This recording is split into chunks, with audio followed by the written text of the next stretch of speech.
I am Rachel Humphrey with It's Personal Stories. We are a hospitality podcast dedicated to empowering personal success. And I am extremely excited to have with me today Margaret Egan of Hyatt. Margaret, welcome to the program.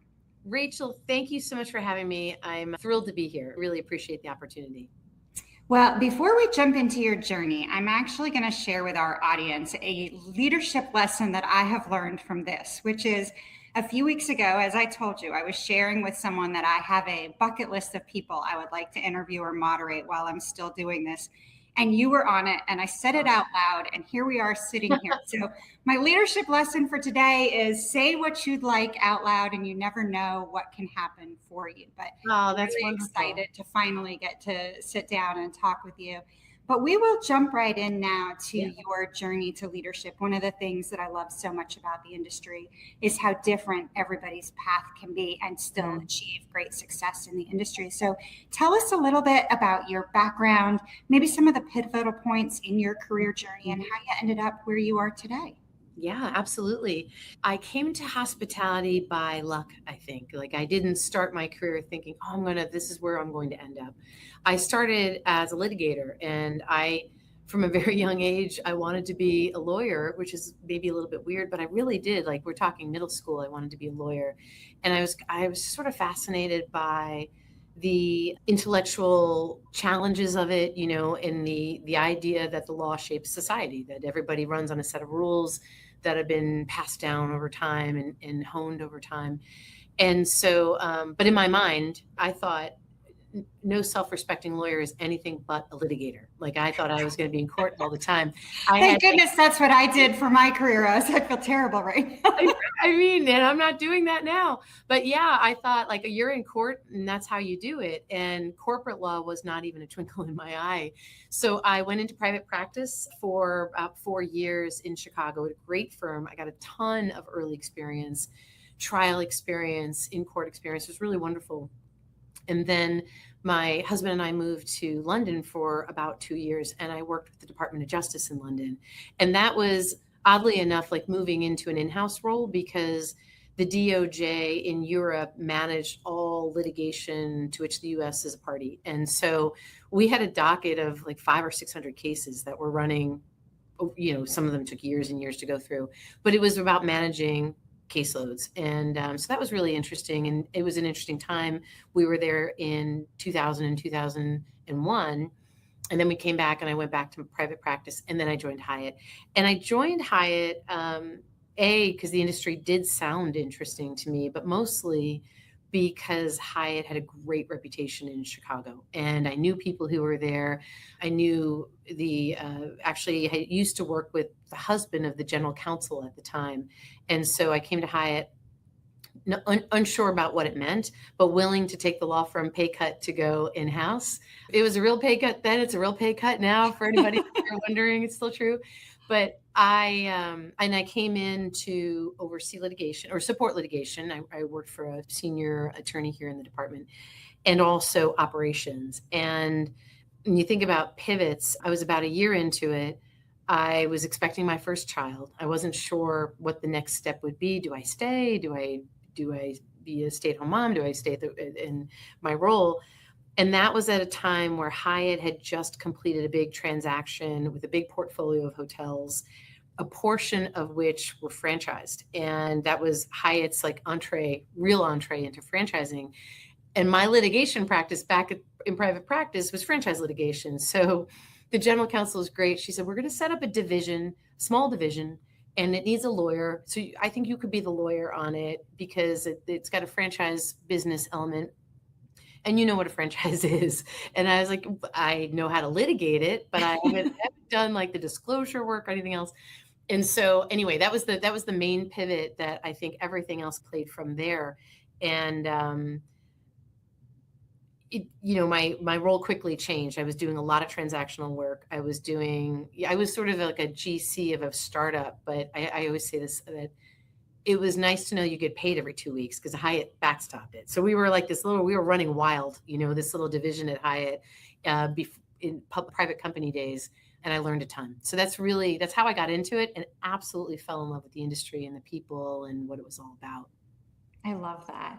Well, you have so many great leadership points I want to talk about in there, specific maybe to the legal career journey and the Hyatt journey. So I want to start with your leadership evolution. When you are at one place for a long time, I think you've been at Hyatt over 20 years now, a couple of things. Can you think of ways you had to hone your leadership or ways your leadership style changed, because you've had a lot of different roles since you've been there, Yeah. but also how you stay fresh when you stay with the same company for that long?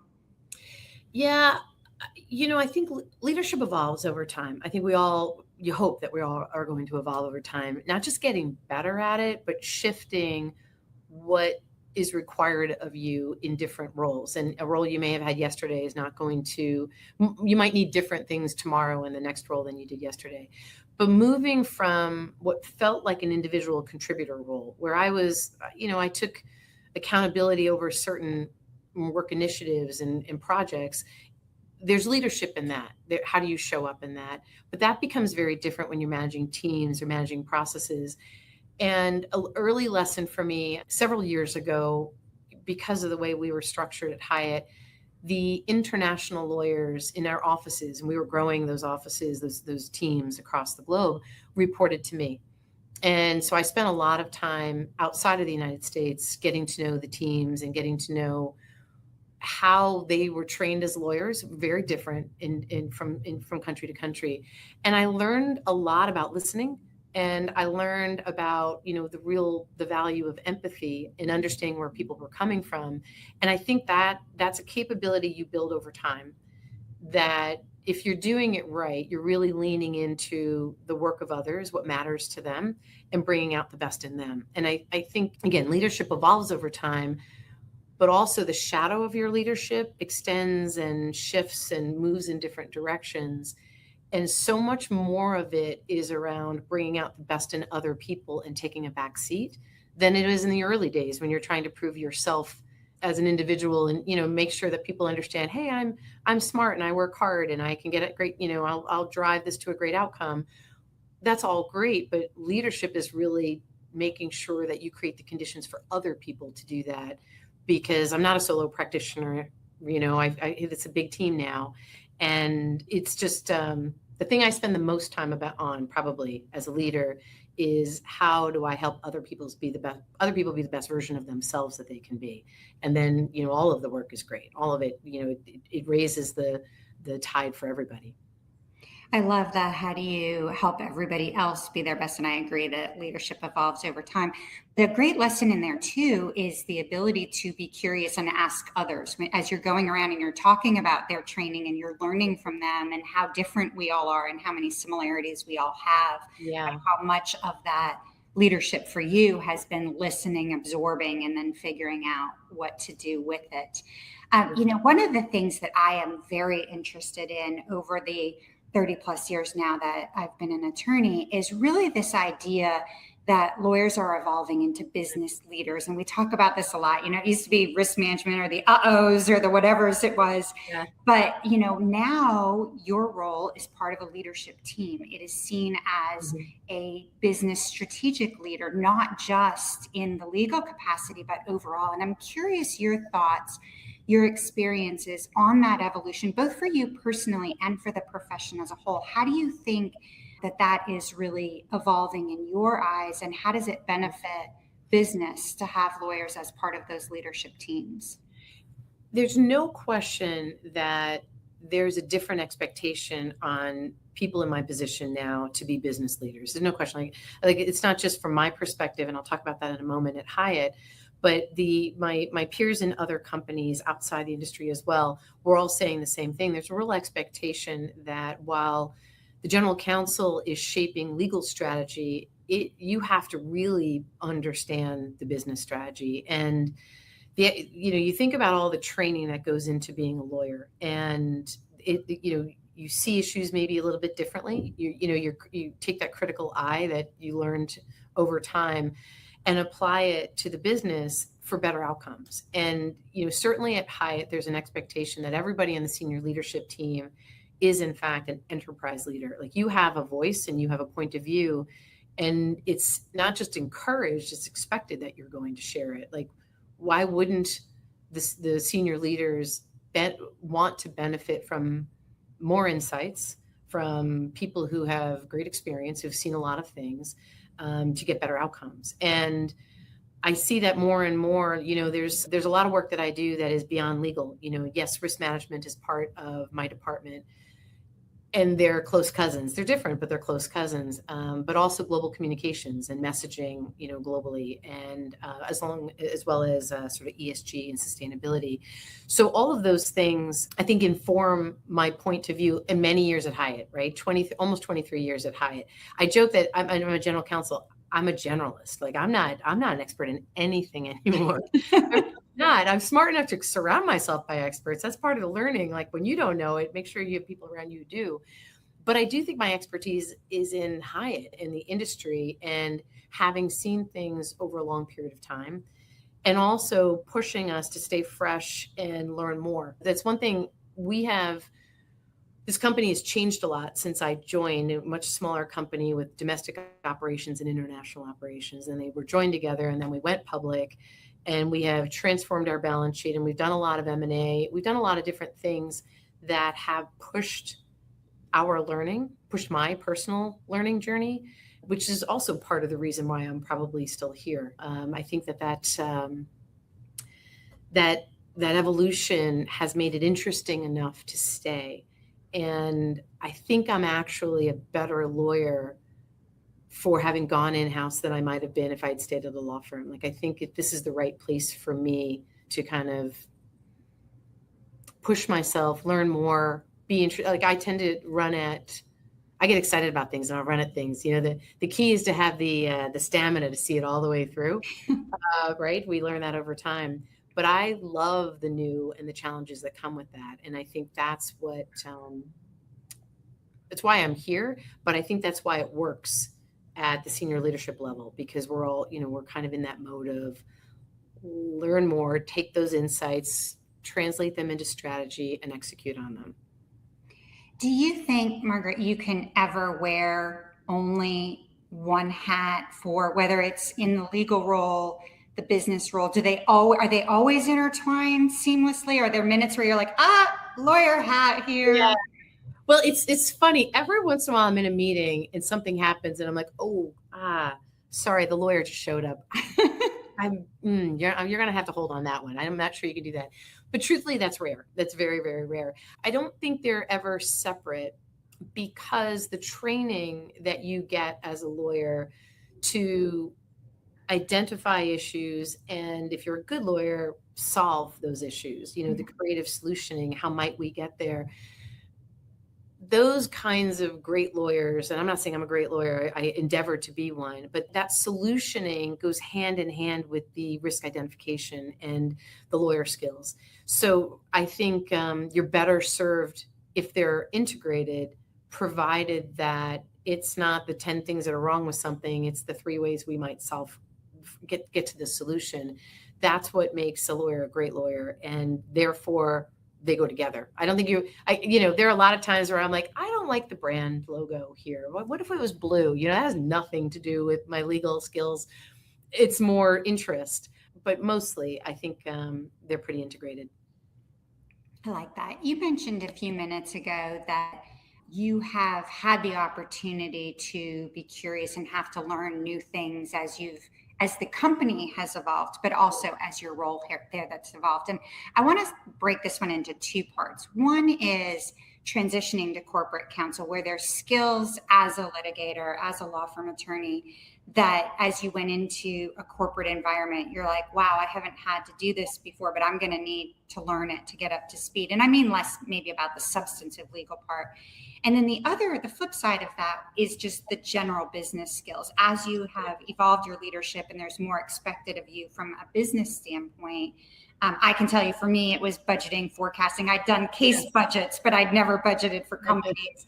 Yeah. And I was really like, I don't even know where to begin, and really had to dig in and find out. So I'm curious if you can think of a skill that you recognized, okay, I'm going to need this maybe skill I haven't had to flex before, and how you set out to develop it. A number of times over the years, given the changes in my roles, there was always something that I don't know. And in that very early pivot, when the general counsel said, hey, we're setting up this division and you could be the lawyer for it, and you're going to be all things to that division, that meant employment. It meant we had some hotels under construction. It meant buying and selling real estate. It meant litigation. Okay, I could check the box on that. Operations and other things. And I was really floundering. It was hard actually in the beginning. And so I reached out to other people and said, hey, could you help me with this? I was very transparent about that. I felt that I had to strongly take responsibility for the outcome, but there was no way that I was going to know all the answers.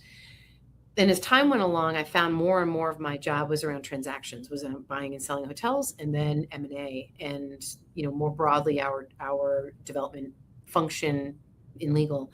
And it was in M&A matters where I probably learned the most about the company and about the things that you want to flag, because you're looking at accounting treatment. You're looking at, due diligence is just one side of integration. What you're buying and how you're going to integrate that in the company. There's HR, there's tech, there's finance, there's a whole bunch of things. And so I really partnered with the finance team. I partnered with outside counsel for sure, who knew how to run an M&A deal, and I did not. And I learned from them, and I learned who to continue partnering with on all of that. It was really about exercising that high degree of curiosity and interest, because it was fun work. I really enjoyed the work, and that made it easy to kind of keep learning. But you got to be transparent about what you do and don't know. I know we all want to show up looking like we know what we're doing. We don't want to show up looking like we don't know what we're doing. But it is also okay and encouraged to be transparent enough to say, I'm not the expert in that, but I will make sure that I bring that expertise to the table for the better outcome. And learning, now I always joke the line that everybody uses, I know enough to be dangerous. It's true. I know enough to be dangerous. I know enough to say, I'm pretty sure that thing's an issue. I'm not sure I remember why, but let's go chase it down. And, my accuracy rate is high enough that people still listen to me when I say that. So but it's fun. I find the journey really exciting and fun. And that's why I'm still here, still learning and growing. Well, and bravo to you for both having the courage, but also the knowledge to say, I don't know, but I'd like to learn. And then once you learn it, being able to repeat that again as you are continuing to learn new things. When David Kong interviewed Mark Hopamazian for the podcast, they spoke a lot about the importance of Hyatt's corporate purpose of caring for people so they can be their best. And I want to ask you both, how do you show up as a leader to support that corporate purpose, and why is it so important for you to be somewhere that does have such an important core purpose at heart? It really is everything. I think it is the reason that I'm here almost 23 years later. And the purpose statement itself, to care for people, we care for people so they can be their best. When we first articulated that, we didn't just make it up. We spent a lot of time thinking about our culture, what makes Hyatt different, and how we were going to scale our culture. Because if you grow more through franchising, if you grow more through M&A and into other jurisdictions, how do you ensure that Hyatt stays Hyatt? And why should you? Why does it matter? Maybe culture should change if they're not good cultures. In our case, a culture based on care, which is essentially empathy. Understanding where people are coming from and using insights and empathy to really care for them. So when you're coming to our hotels, we're meeting you on your life's journey, not the other way around. We're trying to understand who you are and how we can care for you. That is different than serving people. And so that, I think it's not just that it's taken hold in Hyatt. I think every single one of us could probably say why purpose matters to us. For me, it wasn't a surprise, but it was an affirmation when I got into the C-suite role to understand or come to understand how much that purpose actually influences our decisions, that it really does influence the articulation of our strategy and what matters to us. And I think it's a differentiator. I like to think it's a differentiator in how we engage with our guests. And we talk about care across a continuum. It's guests, it's customers, hotel owners, investors, colleagues, all of that. But I think if our colleagues are feeling it and our guests are feeling it, then that's part of the differentiation story with Hyatt and our strategy. And so for me, it would be one thing if you were a caring person in an organization of highly transactional minded folks, and you would just be bumping up against that all the time. When you're one of an army of people who behave in a certain way, that you have real impact. You can feel that you make a difference. And, to be clear, care isn't about frictionless. It doesn't mean that there are not differences of opinion. It certainly doesn't mean that you do not give real feedback to people, to your team, to other colleagues. The essence of care, if you really care about somebody, you'll give them feedback in a nice way, but you're going to, you'll help them along because it matters to you how they are developing or how they're doing. And so, in a way, it's sort of, I don't know, it's liberating because it is a North Star. It is the thing that you can say, gosh, when the chips are down, when COVID hit and we were closing so many hotels and we were less than 10% occupancy globally, like all the hotel companies, care and how we thought about the wind down of hotels and the impact on colleagues made all the difference in the world. And so, yeah, I am so proud of it. I guard it carefully. I try to suss that out of every interview I do when someone's joining the company. Will this person show up that way? And they don't have to have, every day's not perfect. You're not perfect every day, but you've got to care about people and you've got to care about outcomes and exercise empathy and maybe be a little bit vulnerable, because being vulnerable is how, you can't really care for people unless you can be a little bit vulnerable. There aren't a lot of organizations that celebrate and support that. And I think Hyatt does. Well, I love the concept of the North Star too, because it lets everybody, like you said, whether it's the colleagues, the guests, the investors, the owners, know that you have a vision point, and you're going to be guided in your decisions from that. When we spoke recently, you told me that you thought one of the most important leadership traits that you have or that you can have is self-awareness. Can you elaborate on that? How do you show up with that self-awareness intact, and how does that really support or define how you show up as a leader?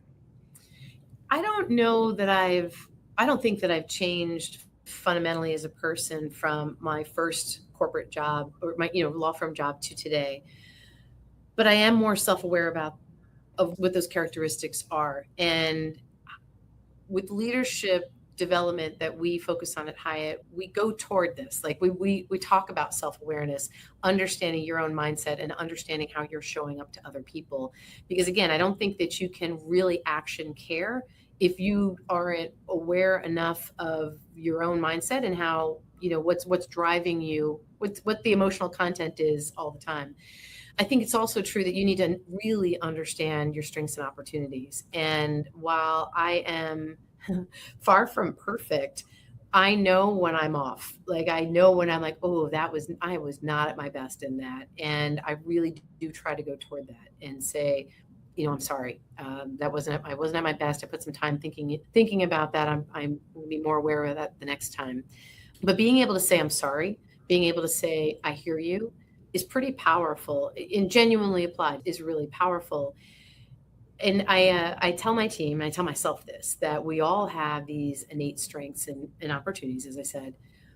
And sometimes you have to be self-aware enough to know that it could be the strength, your superpower, that you need to tune up a little bit or maybe even tune down a little bit for greater impact. You might be showing up in a way that you think is strong and great, and someone's given you accolades on it in the past, but you haven't met the moment that you're in right now. And that constant calibration is something I think about a lot, actually. And I ask my team to think about a lot, because even when they're great, sometimes maybe just dial that down a little bit. They'll know if anyone of them watch this video, they know that when I'm doing this, just a little bit or tune it up just a little bit more, and understand the shadow of their leadership. that, those strengths and opportunities show up even bigger, the bigger role you have, because people are really watching you.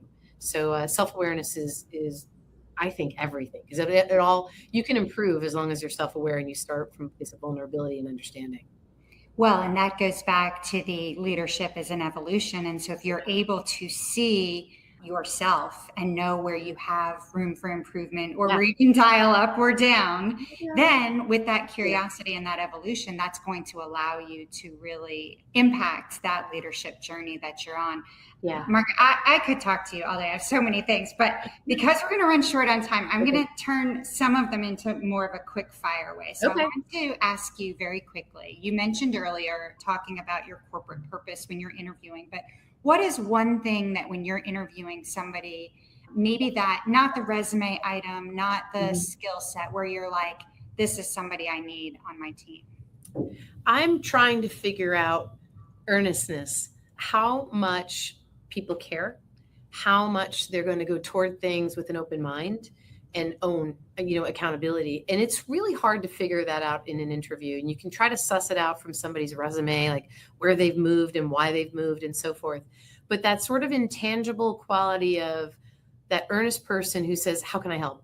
Throw me in, coach. Like, let me, how can I help you?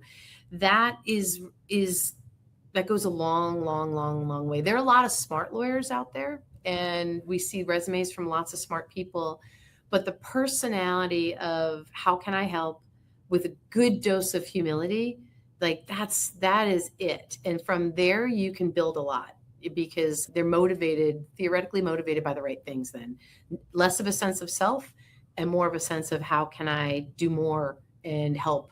And that connotes a bigger impact and more of a team focus than an individual focus. I love both the combination of the earnestness and the team focus. How about a personal mantra or your own North Star? We've talked a little bit about the one for Hyatt, but do you have a guiding star that you look to when you're making decisions? Yeah, I think I do. I go back to self-awareness. I think it's important to know yourself in the moment, but there's just sort of the golden rule. Are you showing up as the leader you wish you had? Are you showing up as someone who will hold people accountable with care and support them on their growth journey and be there for them when the chips are down and they need a boost? And I think we all want that in a leader, and I want to be that person for my team. I go back to, I'm just here to help them be the best versions of themselves. And those versions are usually pretty unbelievable. They're fantastic. And so I got to say, get out of the way. But really, like, I don't know, I get golden rule, I guess, be the leader you wish you had. I love that. One of the things I love about the podcast is getting to know something about somebody I didn't know before, or somebody I've known for a long time, or one common misperception, which I hear things about me from other people. I'm like, really? I would never have thought that. So tell me one thing either people don't know about you or one thing people have wrong about you. One thing they don't know about me, that as much as I love my job, and I really do, I also would have been happy to own a bookstore and, or something along those lines. When my husband and I moved to London, I applied to 2 jobs. One, and both of them were from the ads in the paper. So that just dated myself. There's nothing online. One of them was the Department of Justice at the American Embassy, and one was at a bookstore, and the bookstore flatly rejected me. And I'm like, you've got to be kidding me. I would have loved that. But no, I have that kind of non kind of corporate side to me that is intriguing. I'm not really an artist, but sort of in the arts. I think maybe a misperception, and maybe it's not a misperception, so maybe this is self-awareness, but I think that I can be a pretty direct person sometimes. And while I try to remember the core mantra of care, it's direct. And so I think people are like, oh, she's very direct. Like, she says what's on her mind. And I do. I've actually tempered that a little bit over time. I'm wondering if anybody else, between the combination of moving to London and bookstores, now has Notting Hill running through their heads. Oh, absolutely. Put me in Notting Hill. Maybe not a travel bookstore. That didn't seem to make any money. I do have to eat, after all, and not live with that weird roommate. So, yeah. Anyhow. All right. Heading to the topic of evolution again, this is absolutely my favorite question because I do think that we're all works in progress. And one of the ways that we continue to evolve is to reflect. So, as I'm going to go back even way before college, I'm going to go back to Margaret, who in middle school decides she wants to be a lawyer. I am so curious. I'm going to talk to you later about why, because I think I knew why I wanted to be a lawyer back then. But I'm curious, what would you tell young Margaret then, either about how things turned out for you or something you wish you knew then that might have made your journey a little bit easier, a little bit different for you? I think I would want to tell that version of Margaret to be a little bit more confident and, know yourself, and I don't know, let confidence, probably it's around confidence. Having said that, I wouldn't change anything. Like, I think those moments in your life where you lack confidence and you kind of lean in to try to figure things out, then supplemented by the times when you felt pretty good, like you felt like you knew where you were. It's all a build. And so really it's more like, hey, stay the course, just keep doing what you're doing. It's going to turn out great. You're going to be on this amazing podcast with Rachel. It's going to be awesome. I love that you would tell younger Margaret to know yourself, and yet one of your favorite or most impactful leadership skills today is self-awareness. That's a really incredible thought to think about. Well, as we wrap up today, you've shared with our listeners a lot of great leadership advice, a lot about your personal story. What is one thing that you would leave us with today? When all else fails, start with gratitude. When times are difficult, when your day is super terrible or something weird is going on, back up and start with gratitude, and that goes a long way. And I would add to that the line from the Beatles song, and in the end, the love you take is equal to the love you make. And that's just true. Like, that's a little bit of that golden rule thing. Like, there's a lot to give, and it comes back to you, and have gratitude for that. That's really excellent. Well, I can say without any doubt or hesitancy that making sure that Margaret was on my bucket list of moderating your interviews was well worth it. You're awesome. To our audience, we know you have a lot of ways to spend your day, so thank you very much for spending a little bit of time with us. Margaret, thank you so much for joining me on It's Personal Stories. Thank you so much for having me, and I've really enjoyed the journey of self-awareness through this conversation, so thank you so much.